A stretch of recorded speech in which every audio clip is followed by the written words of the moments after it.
Mr. President, I know you've urged people to move on, but I'm curious, why do you think your supporters in particular have been so interested in the Epstein story and so upset about how it's been handled? Why do you think that is?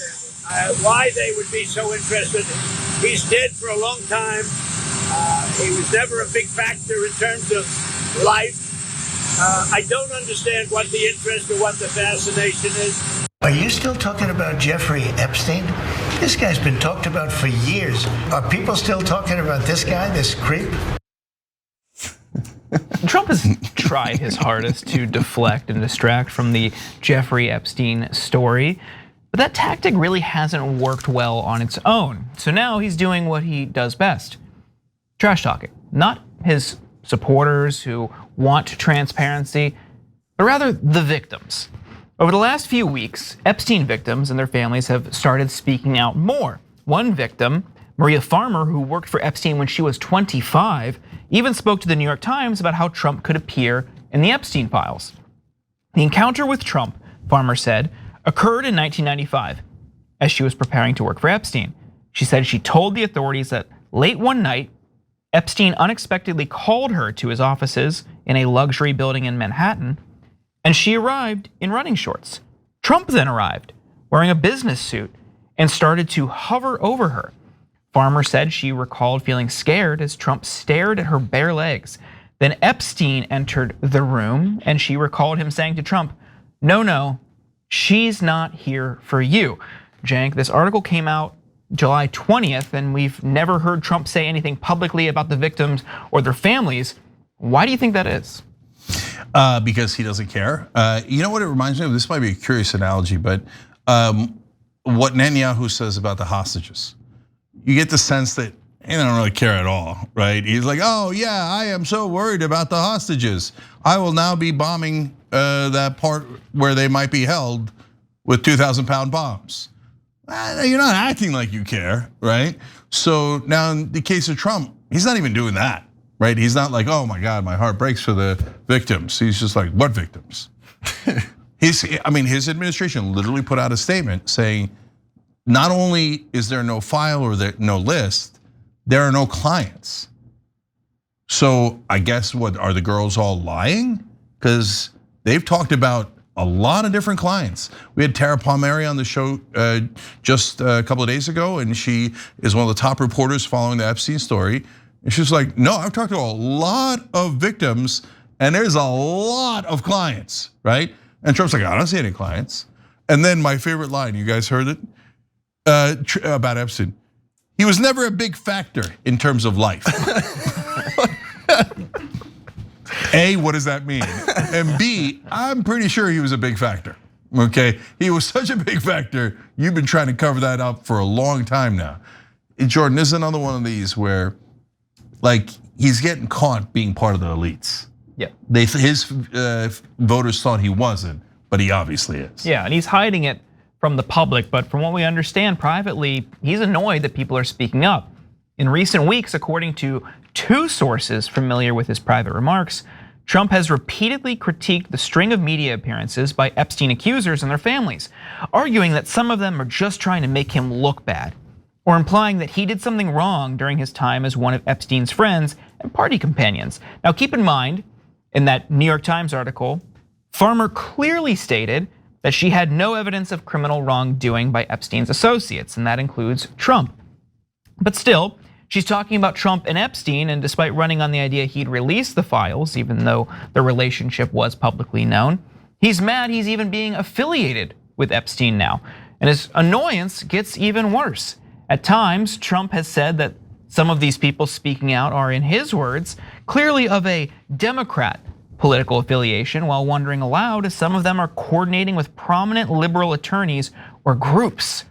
And that is very typical of Trump. Swin Susbang of Rolling Stone, who's the author of that piece, went on MSNBC and spoke a bit more to that point. Take a look.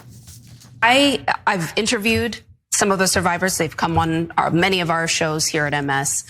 And then I've also listened to many of them, read their interviews, and they're incredibly straightforward most of the time. It's basically, We would love if you included us in the process. We'd like to be notified about what's going on. Could you contact our lawyers perhaps before you go down to a prison in Florida and maybe make a deal? Please treat us with some respect. And perhaps if there's something to be learned from these documents that you once said you would release, we'd like to see them too. I mean, those aren't really partisan requests. Those seem like very standard asks from people who've been incredibly harmed. Right, and for a president of the United States who is as obsessed with so-called public relations as this one, you think that he and his administration would put better care in terms of even private or gentle communications with these families and their attorneys and these survivors and these accusers. As far as we can tell, they are mostly keeping them at arm's length. Now, the victims are speaking out because they want justice and they want to heal. Danielle Bensky, who accused Epstein of abuse in 2004 rather, told NBC News last month, all the brave women who came forward, all the work that we did to tell the world what happened to us, it's all being erased.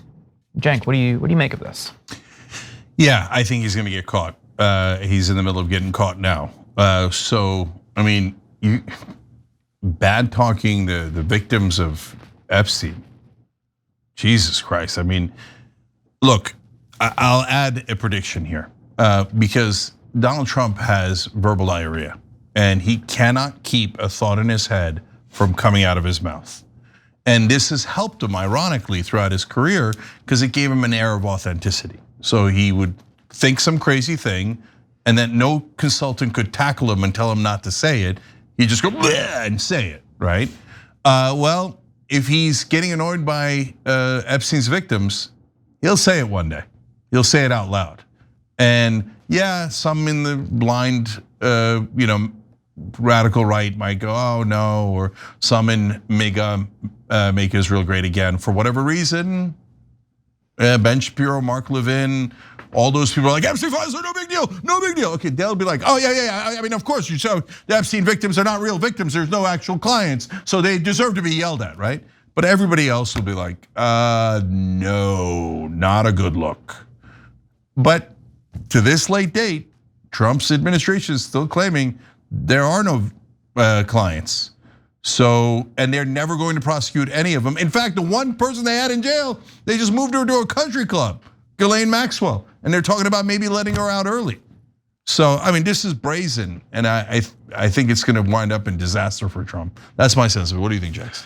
Well, I mean, throughout this whole, his whole time being president, first term, but especially this one, it's just glaringly obvious how much fun he's not having being president of the United States.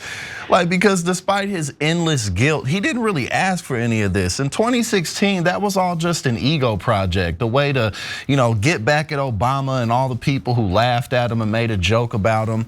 And then he actually accidentally became president. How could he possibly have thought he would really cross that lexicon? And then while he was president the first time, over 1 million people lost their lives during the COVID pandemic. That number maybe could have been a couple 100,000, perhaps. I've never understood how people are so willing to give him a pass on that. Like, that would have been the same with anybody. No, he destroyed our response systems. And then he literally commits treason on live television. And the second time he runs for president, the sole motivation behind that was staying out of prison. Like, he doesn't want to be president. And now he just keeps finding himself in all this chaos because of things he did 20 years ago, 30 years ago, or because of the big beautiful bill that he passed, or because of this, Epstein mess about how he just won't release the files. Ghislaine Maxwell, a convicted sexual trafficker, criminal, bottom of the barrel type of individual. You're letting her out like, why could that possibly be? People aren't stupid. And this guy, this is a man who, while he has been president, has profited in the billions, and he's still not having a good time.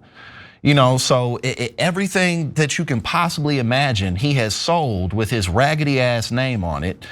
And Oklahoma sold $3 million worth of his Bibles to their school districts. And also, you know, all the public events that he has where officials go and stay the night in his hotels. And he just does this in front of everyone. So it's kind of no wonder eventually he was going to have to get caught up in something. But as he continues to tank his presidency and destroy the country and our relations with foreign governments, I think it's just going to get worse for him. And because he has no ability to make any of this look good, and he's hurting people in real life.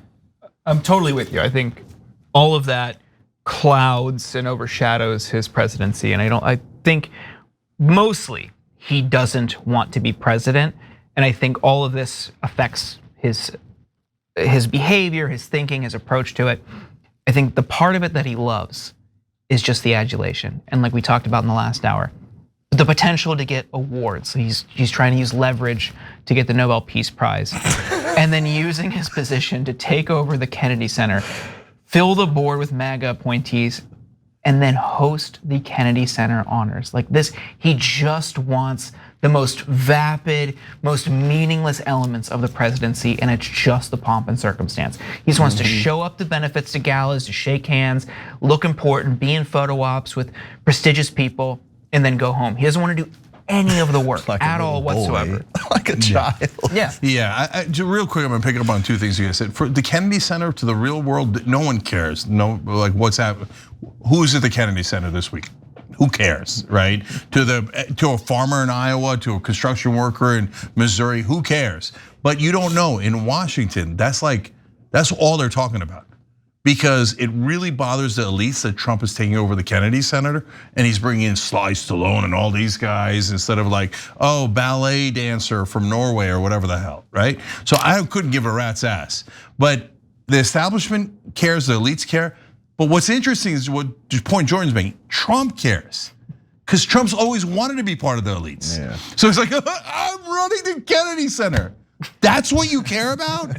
Holy cow. And to your point, Jackson, so I love that Trump's a sweaty mess at night and that all this stuff keeps him, that gives me some solace. It's like LBJ, he did some really good things on the domestic front, but he was a disaster on the Vietnam War. And when I found out that he couldn't sleep at night and he was just drinking himself to a little bit of sleep because he was so like, broken up about how much people hated him over the Vietnam War, I was like, okay, that makes me feel better.